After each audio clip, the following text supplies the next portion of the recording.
what is up mga idol? For today's vlog, mag-install tayo na ngayon ng bagong decals ng ating motor. So, ang napili kong decals ay JRP.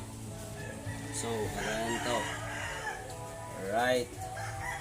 So, ngayong araw, ikakabit natin, i-install. So, alright, let's go. Install na natin. So, tatanggalin muna natin ang old decals ng ating motor.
Alright, so tanggal na natin lahat ang decals.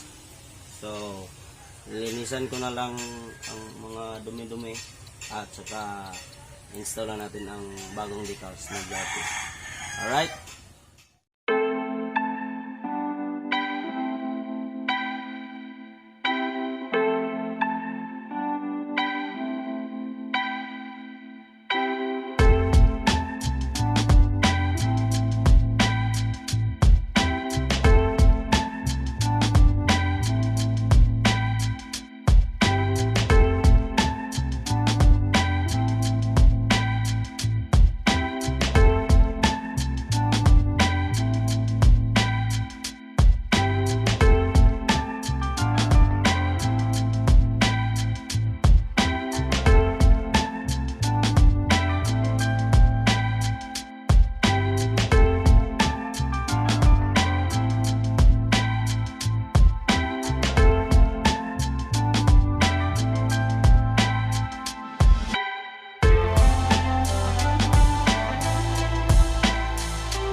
tapos na rin ang pagkabit ng decals ng ating motor. Hindi ko na video ang iba kasi ang hirap para magkabit ng decals, pero nakita nyo mga idol, parang pro lang pero newbie tayo mga idol. So meron pang natira na mga sticker. Shout out sa sa gumawa ng decals, si Seniel Decals. Alright, so yun mga idol. So inabi na tayo, so baka bukas ko na i-montage tong motor natin. So alright, so don't forget to like and subscribe to my channel. Alright, let's go!